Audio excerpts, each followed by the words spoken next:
Hey, what is up, guys? Tyler here with Secure Team.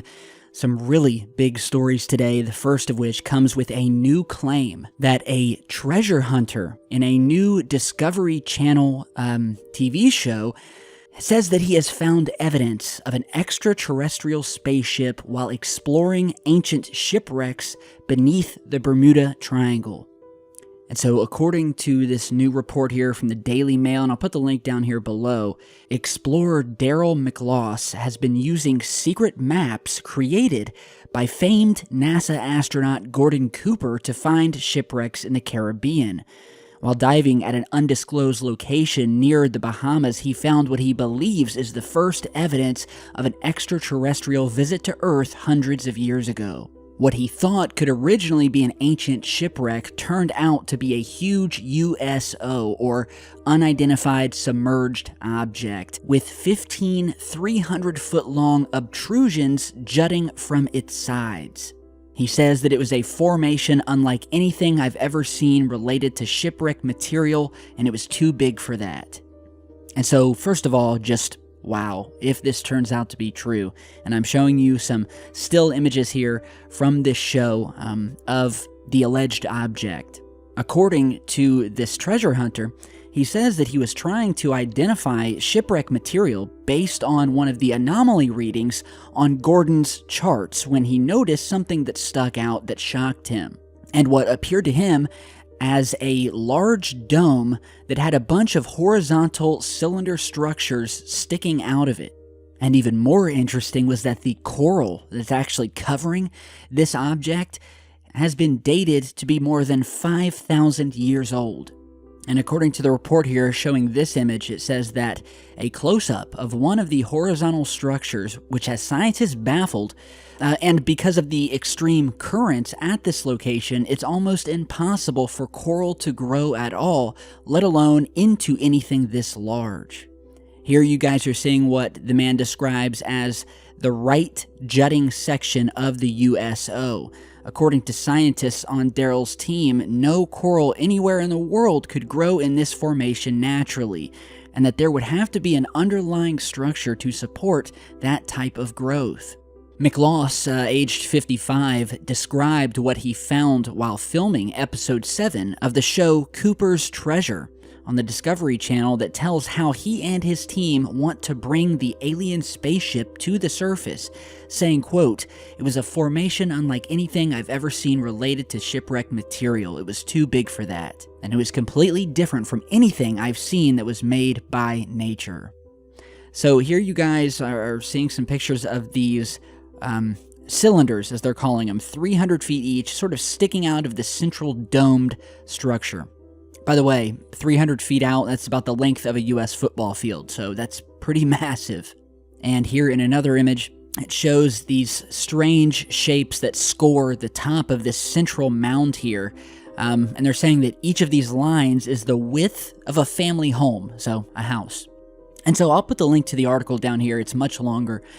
But my question is, what could be, could this be natural? I'm trying to rack my brain for something that would have like a central dome with 15, at least, 300-foot-long arms jutting from the sides of this thing.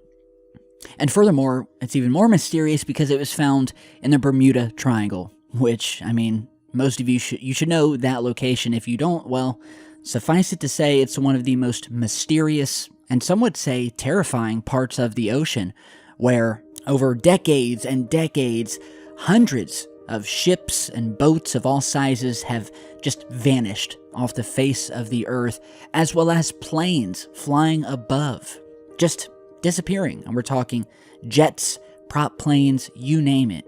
Add to that what have been described as strange gravitational anomalies and magnetic anomalies. Planes that don't disappear will begin malfunctioning or completely shut down. And it's also been said that this area is a hotbed for UFO activity, with many strange things seen in the skies over the Bermuda Triangle as well as down in the water. We've spoken many times in our past few videos, in fact, about our oceans.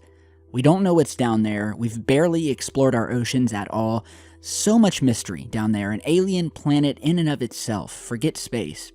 And if this object is what this man thinks, well, that would be completely groundbreaking. So I guess we're just going to have to follow the story, see what happens. I'm definitely going to be checking out this episode. I mean, I really don't watch the Discovery Channel, but I'm going to have to take a look now. But I'll definitely keep you guys posted. Tell me what you think. Check out the article down below. Now, in other news, we have another pretty big story, this time coming out of Ohio, where a man claims to have sighted an actual alien walking across the road and into the forest. An alien has landed from outer space. It sounds like something from a science fiction movie, but according to a report from the Mount Vernon News, a man from the Mutual UFO Network, that's a thing, contacted them saying someone saw an alien walking across Ohio 13. Do you believe in aliens? No. Chad Franks, like many in Knox County, found that kind of hard to believe that an alien had actually landed. But that didn't stop him and his son Bryce from having a little fun. Went home and turned around and asked my son, I said, hey, you still got that blue suit? And he said, yeah. I said, come on, I got an idea. Let's go have some fun. They took the picture and posted it on social media. It's been shared hundreds and hundreds of times already. Just down the street, the owner of the local hardware store says there have been Bigfoot sightings in the area too. Conveniently, he can sell you a commemorative statue, and he has his theory about what that alien might have been up to. Maybe they're coming here to check out the Bigfoot. Maybe they're all related. As you just heard, a man in Mount Vernon, Ohio, which I've actually been to Mount Vernon multiple times when I used to live up in that area. The man reports that he saw this 7 to 8 foot tall being back on July 31st on State Route 13 near Mount Vernon as the man was driving down the street. The description that he provided to the reporter, 7 to 8 foot tall with dark tan to light brown skin, no body hair. The description states the creature as having a tall, slender body, arms and legs small in diameter, hands and feet looked oversized for its body proportion, small neck with oval, elongated head. He also said that the creature's eyes were black. Which I gotta say, guys, I mean, it does sound similar to reports of the alien gray variety of being, which we've heard over the years from countless abductees and eyewitness testimonials. Although, again, usually those things are gray, this guy is saying it was tan to dark brown. So the man says that the creature came out of a cornfield and crossed the highway at, quote, a tremendous rate of speed, taking only 2 or 3 steps to get across the road. He originally said he first thought that it was a deer, but realized that whatever it was walking upright.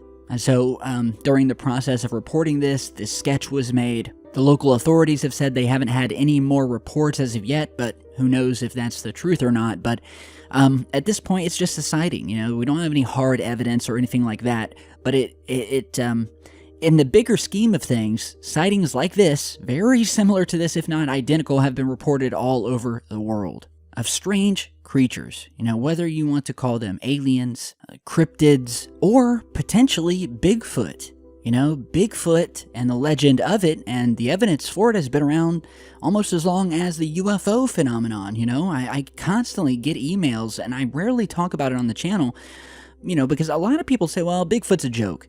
But again, I mean, if we're talking about UFOs and things out in space, why not things down here on Earth? Why is that less plausible?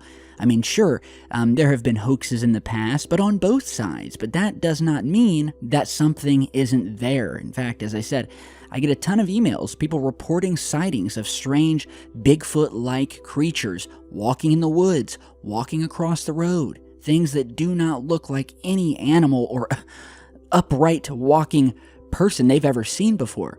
You know, and in fact, I'd like to direct you guys, if you'd like to know more about Bigfoot, there's a couple of channels out there. One that I know of that is really cool. The guy even put out a documentary called Tennessee Bigfoot, and it's a documentary of his investigation while going on a cross-country road trip that, in his opinion, he says, raise more questions than answers. And I gotta tell you, it is a very, interesting documentary, and I urge all of you to head over and check it out. So I'll put a link to that down below. If you have some free time, go and check it out. What's the hurt, and you'll definitely learn something. Always expand your palette of strangeness, because it all could very well be connected. So tell me what you guys think of this story out of Mount Vernon. Are any of you from this area, or have you just seen something similar? No matter where you are, put it down below or send me an email. And with that, I'm going to jump off here today, guys. Before I go, I just want to give a quick shout out to a Sharon Milling, who sent me a couple of pics of her very own Secure Team sticker that she made and put on her car. She says that she is very proud of it, a massive fan of the channel, proudly traveling around London, showing the sticker. She says that many people ask her about the sticker, and that cars will flash their lights to get a better look. So, what can I say? I'm honored. From what I hear, Secure Team, it's growing and being watched by more people than I could have ever expected. And it truly is awesome to know that there are so many truth seekers out there. So, thank you guys again, all of you, for coming back and watching these videos. Stay tuned, as I always say, and I will see you back in just a bit. Stay safe, guys.